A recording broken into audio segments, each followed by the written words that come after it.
Hello everybody, welcome to another edition of our Community Access. Our reporter Alexis and Stephen Brower has a big program for you. They went to the Apothecary Company, then to Victoria's Delights, then Wood Chips, then the Oxford Tap, and then went to the Homegrown Brewery, and finally visited with the Banbury Cross, all today in our Community Access.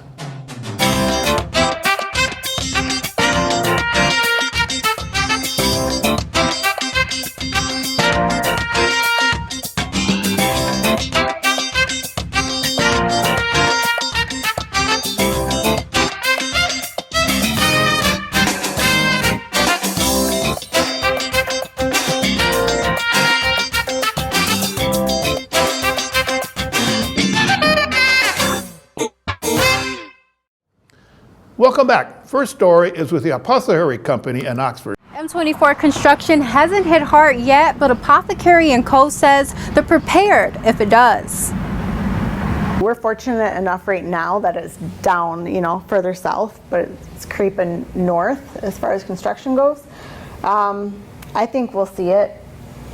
Yeah, I think later this summer. But the good thing is about the pandemic, it's kind of opened our eyes to get different avenues out there to avoid, people not wanting to, if they don't want to come to the store, at least we can ship to their house. If they want to do curbside, delivery is an option. We really haven't done too much of that, but of course that's always an option.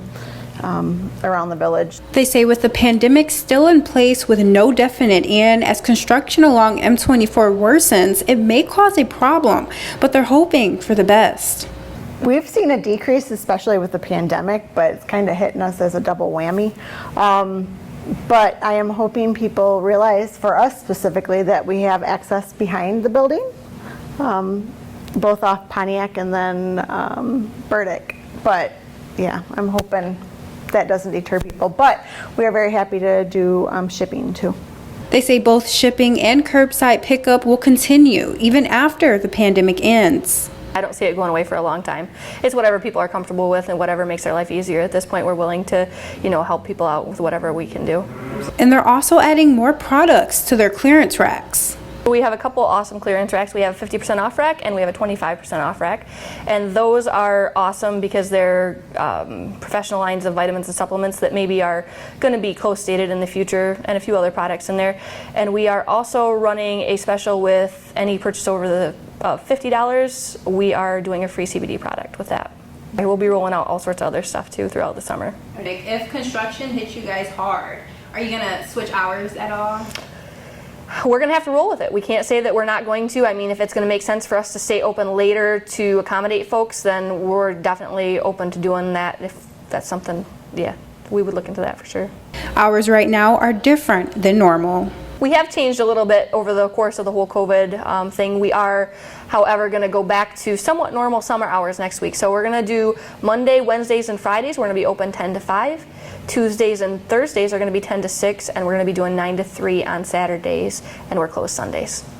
Owners say they'll continue to update their specials, and the best way to find out is through their Facebook, Apothecary & Co. And you can also check out their podcast at The Funky Pharmacist. Reporting in Oxford, Alexis Ware, Oxford Community Television. After the Apothecary Company, Alexis went to Victoria's Delights. Oxford businesses are still open for business despite current circumstances. Victoria's Wine and Dine has tons of options for customers to get exactly what they need.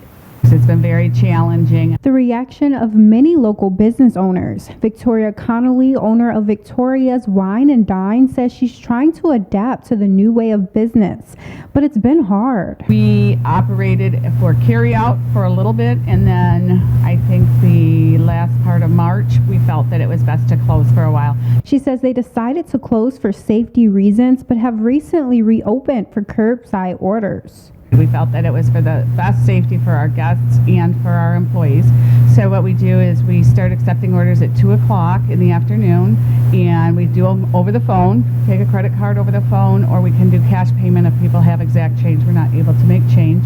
And then what we do is get a time that they want to pick the order up. We send them a text and they text back with their name and the make of the vehicle. Connolly says after the orders are complete, they run the items out to customers and place them in their trunks. She says this is to limit as much contact as possible to her limited staff. She says right now her bistro is running at 50% in sales, but she's hoping her specials can bring in the other 0.5%. We've tried to do a dinner for two every night, which has been kind of fun. So something maybe a little more special, you know, and it's been fun to watch Facebook and see people actually plate the meal and serve it. So we've been doing a dinner for two each week. Runs around $49 for two people, sometimes a little bit higher. So we've been trying to mix that up. So in addition to our abbreviated menu, we took all the Victoria specials, all the things everyone loves, and put those on a menu. And it dialed it in a little bit, and then we have our dinner for two special that runs the week too. But hours are shortened during the pandemic. We decided to start with Wednesday through Saturday so that we could kind of tighten it in and limit it, make sure the products are coming in nice and fresh, and until we get a handle on it and streamline it and see what's going on. We're going to do Wednesday through Saturday from 3 to 8. And as for special events, those are still going, but at select locations. Connolly says anyone can participate. Our usual work schedule is Monday through Saturday from 10 to 10, and we do events and special things on Sundays. Right now, we've kind of switched our special events. We're doing some things online. Our other locations across from the Pink Creek Cider Mill in Rochester, and we're doing some wine sales and some pickups there as well. And that can all be found on our website. Any of the pre-line ordering is on our website, victoriasdelight.com. After Victoria's, she went to Wood Chips in Oxford. Another business here in Oxford is Wood Chips Express. They're not only open, but they're also selling essential supplies.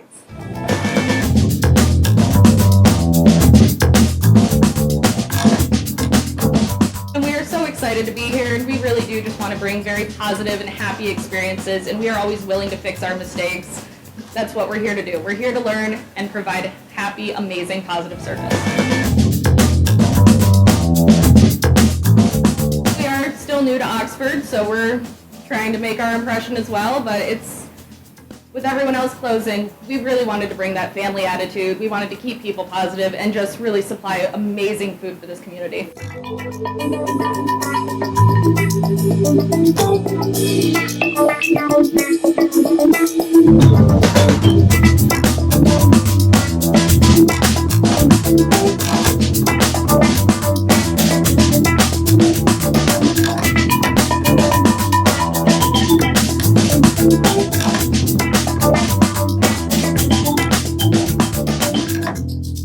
Everyone that's here has wanted to be here.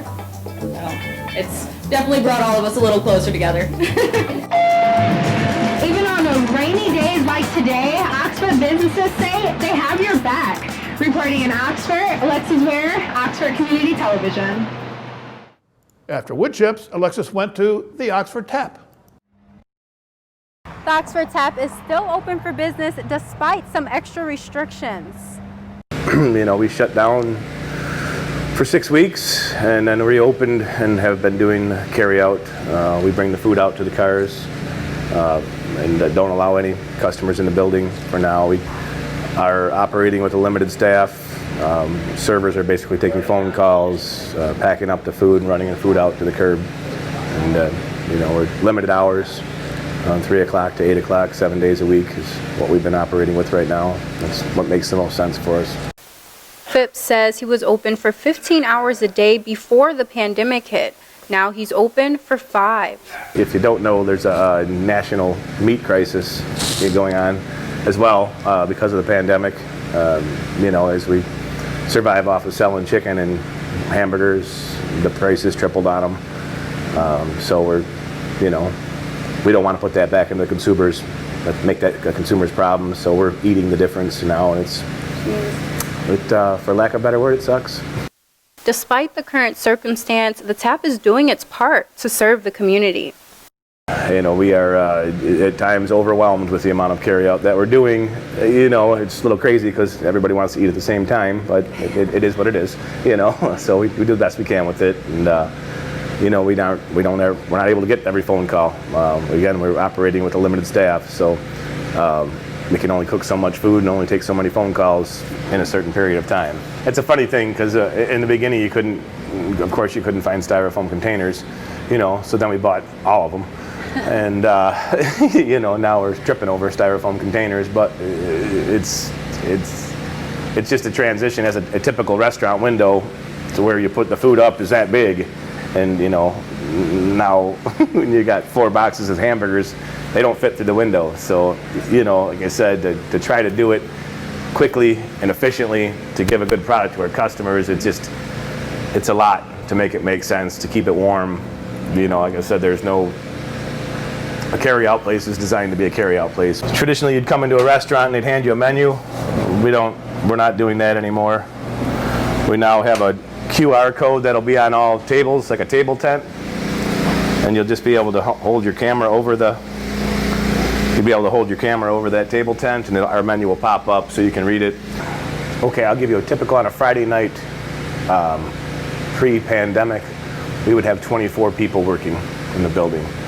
Now, on a Friday night, we have 9 people working in a building. That would be four guys cooking, 4 guys and girls cooking, and another 5 answering phones, processing payments, and running the food out. Although they aren't offering any specials yet, they're still serving their full menu. Our food sales are very similar to what our daily food sales were pre-pandemic, which is phenomenal, quite honestly. I mean, I'd love to brag about it, other than the price of chicken is just outrageous, and the price of burgers is outrageous. But it's good. It really is. Minus the beverage sales, we were designed to sell a beer with your burger. That was the whole idea. Without the alcohol sales and even just a Coke. It makes things a lot different. It's just food. Even our kitchen was designed to serve food on plates, not in boxes. So it's the areas to work in when you're using a styrofoam box that's this big as opposed to a plate that's this big. It's just not what we were designed to do. I think it's important to the local economy. I really do. I think it's a big deal that some money's being passed around for sure. I sure hope it gets better soon. This is our carryout station. This lines up with food every day. The hand sanitizer everywhere. We put these in to keep our employees, at a safe distance from each other, offer them some. With sanitizing stations placed around the restaurant, the tap is prepared to have good, clean fun. We just held an all-staff meeting with all of our employees, explained to them all the new procedures, wearing masks, wearing gloves, how to properly sanitize a table. We've put X's on the tables. Those ones won't be sat. That way we can maintain our customers at a 6-foot distance. If you're a couple, you can sit together. Otherwise, you got to keep your space. We have dividers made. We have a divider at our hostess stand designed to keep the host safe and the guests safe. We adopted an app for seating because we often go on a wait for people to dine. This, you'll be able to come in, we'll take your phone number, you go back out to your car and wait, and we'll text you when your table's ready, which will avoid people gathering in groups. As we have a waiting area, we can't use it anymore. Again, hopefully we can change that. Our other dining room, same thing. We've spaced it out where we're not going to seat every table. We will be 100% compliant.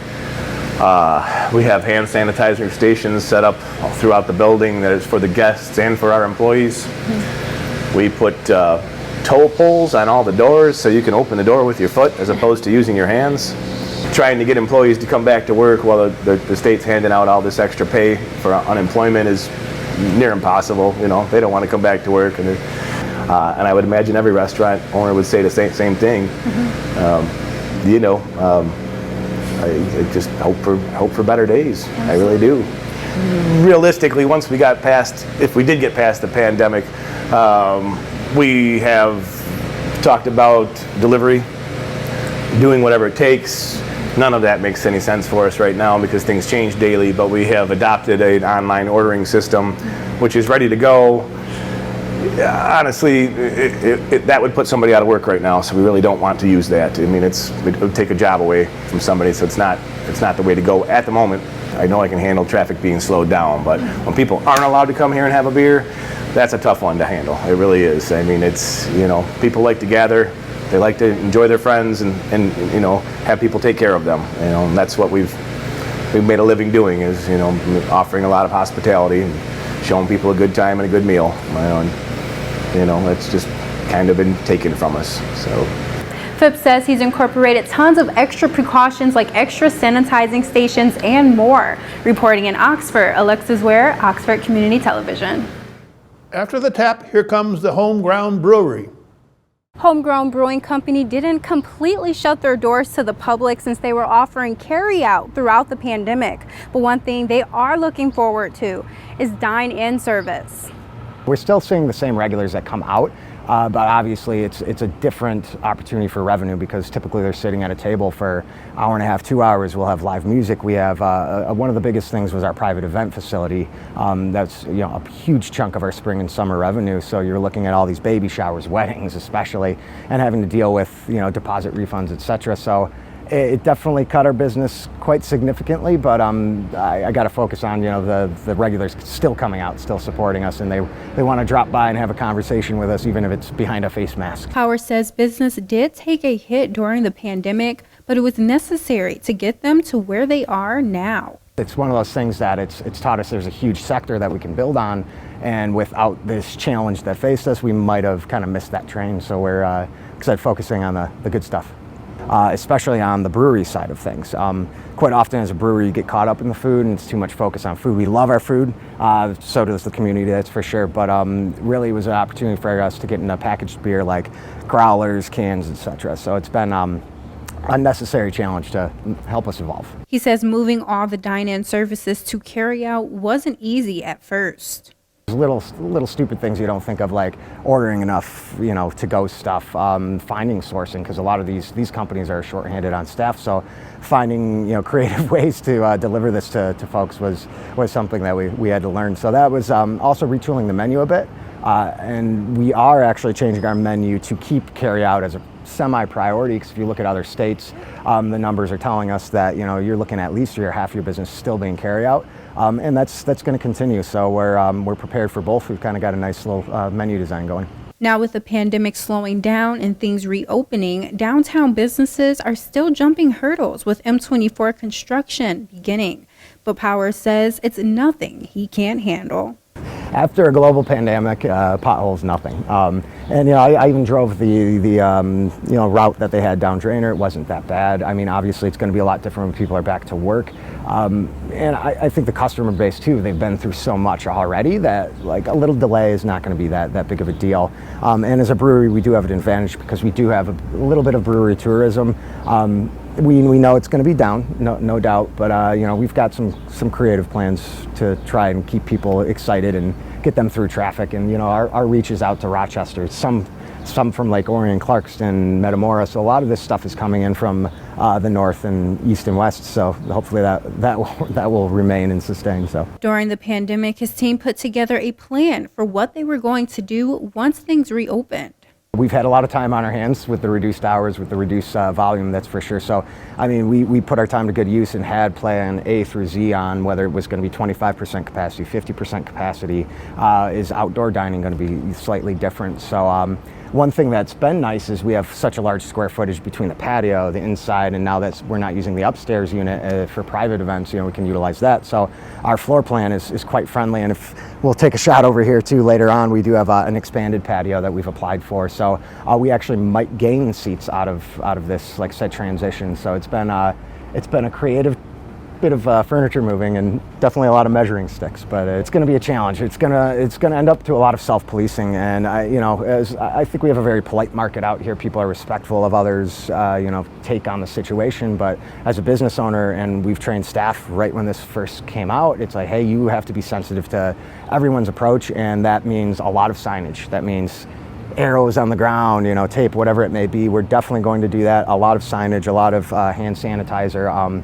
Even with the staff, is you have to be very visibly prepared for this, and that goes through the CC or the health department's mandated COVID training. You have to have a manager on staff with that. So we are absolutely implementing every precaution that we can, make the public feel safe. That's a huge thing, is making them feel comfortable. So. He says he plans to resume regular hours at first to see if it would be beneficial to add more with construction.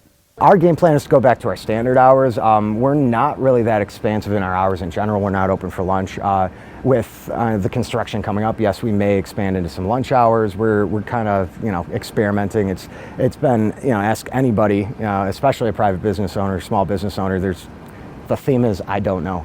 I don't know. So you do have to have these plans, and the public has been very good with adjusting to a weird menu or different hours. But we definitely plan on trying to go back to full hours as much as possible.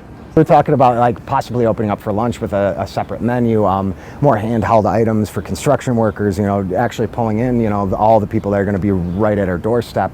It is going to be one of those cast a lure and see what hits, and if it doesn't work, maybe we can reel it back, who knows. I mean, we do have a lot of creative ways outside our normal operations that we're looking into. New menu changes are also coming to Homegrown Brewing Company. We're getting into summer. Typically we do seasonally change our menu anyway, so this isn't out of the ordinary for us. But like I touched on before, we're definitely keeping that carryout stuff in mind. So you're going to see a lot more sandwiches on the menu. We've retooled our burger a little bit. That's really good. But we are still sticking to our seasonal specials. We kind of got known for a lot of our dietary restriction-friendly menus. We have a roasted cauliflower on there, the beet salad. We have a gluten-free bun option. We have a veggie burger option that's made out of our house falafel patty that is phenomenal. But you will still see our specials. That's one of those things with the staff, and especially in the kitchen. You don't want to just sit there and flip burgers all day. We have a very creative, talented staff. So focusing on those specials and getting them, lighting a fire under them, actually having them being able to, create something week to week is something that we take pride in, and we really want to highlight that. And especially when you get into summer, you got corn, you got tomatoes, you got awesome produce. And being in Oxford, you're within arm's reach of so many farms. So it's, we're not pure farm to table, but we do have relationships with our farmers, and it's very cool to get their product in. And you'll see that on the specials menu. And we always do that. I mean, you'll even see it change day to day if we rip through a special and we have to recreate it. I mean, the unique thing about our food is we are a scratch-made kitchen. We don't bring anything pre-made into house. So that has its blessings and its curses, but a lot of it is having the staff to be creative enough to reinvent that and utilize that. And yeah, sometimes we can quickly grab product, but it is fun to see. It's frustrating to have to print out so many menus all the time, and especially in today's new age, we're going to have to go the disposable menu route or sanitation, whatever. But it's the specials menu is the fun part. So Power says the new items also include new drinks to go. We are amping up. We were planning an IPA week in April. Obviously this kind of screwed us up, but we're going to have my favorite draft list starting I think next week. We're going to have the Brute, which is a champagne Brute style IPA. Then we're going to have our New England style IPA. That's our hands down most popular beer. We rip through that. We'll have our standard Ruckchuck on draft, and then we're also going to have a session IPA, and Quest for the Holy Pale. So we'll have, I think, 5 rotating ones available in cans. We've been doing a lot of canning. We're expanding our draft list hopefully in the next month is kind of the game plan, to have 4 more beers on tap. So we're going to go from our standard 10 hopefully to 14, 15, 16. We do have a seltzer on draft now, so that's all the rage. It doesn't come in the cool little skinny white can, but you can get it in growlers and in our 16-ounce can. So we're ready for a summer of beer. Homegrown Brewing Company says they're well prepared to resume dine-in services. Reporting in Oxford, Alexis Ware, Oxford Community Television. Finally, Alexis and Stephen went to the Banbury Cross in Oxford Township. Danbury Cross temporarily closed their doors at the beginning of March when the pandemic hit, but they're hoping to reopen as soon as possible and get some of their co-workers back to work. We're shut down right now, so it's been a huge blow for us. And all of us, we know our participants benefit greatly from our services. And we also have a volunteer base of about 80 volunteers a week who they really enjoy working with our riders. And so, our staff is still here in and out working with the horses and doing grant writing and office work, but it's just not the same. And it has been very difficult for business. We have our largest fundraiser of the year is in May. It always is on Derby Day, which didn't run this year. So we moved from a big gala event that we normally have on the property here to an online format, and we still did very well, but certainly not what we normally bring in. So that's been a challenge, but we're optimistic. We have a great support base between our clients and our funders, and so we're just waiting for the go-ahead to be able to open the doors back up and get going again. Morris says once they are allowed to open again, it's most likely going to be a slow start. I think what we're hoping to do is start incrementally, so we won't be able to open right away with 100 riders a week. And a lot of it will depend on what our state is mandating, and based on social distancing and safety, and also with what our volunteers and riders are both comfortable with. We'll just have to see how that works. We'll probably start with a smaller group of riders, and then incrementally build back up to our normal numbers. And that's a big change from what they're used to. So far, they have lost out on hundreds of riding classes and a big fundraiser. Depending on the season, during the school year is generally our busiest season because we have a relationship with both Lapeer and Oxford schools. They bring out students from their special education classes and they ride once a week. So our busiest season we have about 115 riders a week, and in our slower session about 85 a week. Generally at the end of our summer we do a big open house horse show event where our riders can kind of show off the skills that they've been working on all year, and that ends up being a bit of a fundraiser for us as well. It's a big draw for the community and for our rider families and volunteer families alike. So that functions as a fundraiser as well. They were able to salvage some of their fundraiser by moving it online. It was a challenge and it was definitely different, but we generally in our traditional event we have both silent and live auction items, and so we took those items, not as numerous as we generally have, but and featured them online, and people were able to get an idea. Most of them are experiences, and so people handled it actually really well. I was surprised with the way that people received it, so it went over well. Banbury Crosstow has one more fundraiser coming up, but are unsure if they'll be able to do it. We're still a little up in the air. We're tentatively hoping to start classes back up in August, and generally our show is the end of August, so it may not happen this year, unfortunately, but we're just gonna play it by ear and see how it goes.